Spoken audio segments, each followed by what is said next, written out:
Possessiveness with food.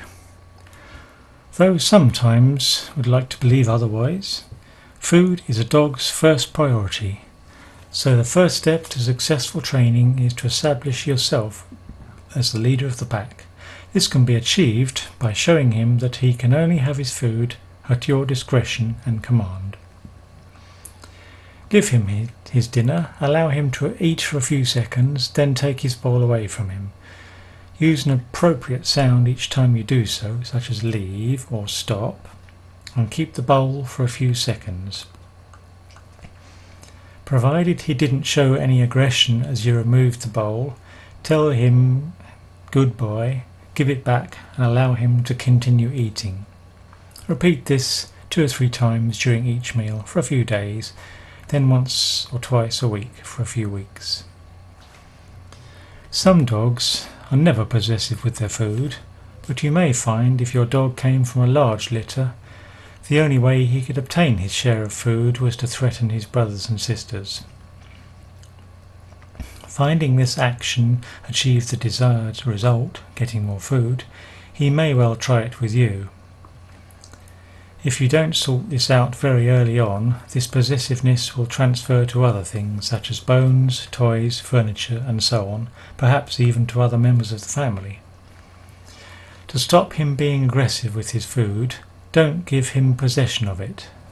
By this I mean feed him by hand for a couple of weeks. Prepare his food in a bowl as usual, but don't put the bowl on the floor for him. Simply feed him a handful at a time.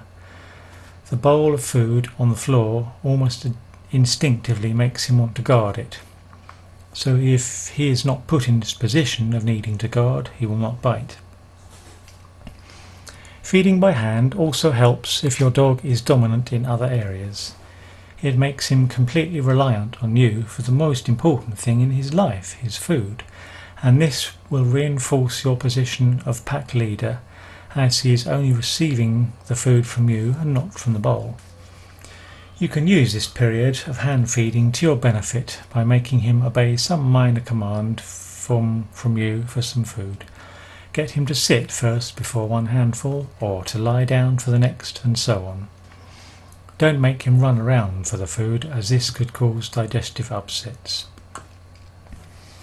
You will find that after a couple of weeks of this regime, his general attitude over possessions will change.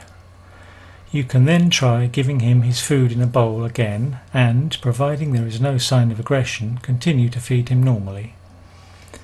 For dogs that are food possessive, do not give them bones or toys, as they will tempt to guard these in the same way. Once the food possession has been sorted out, you can try introducing a toy, but make sure the dog understands that it is your toy and he is only allowed to play with it with you, and when you decide the game is to end, you must end up with the toy.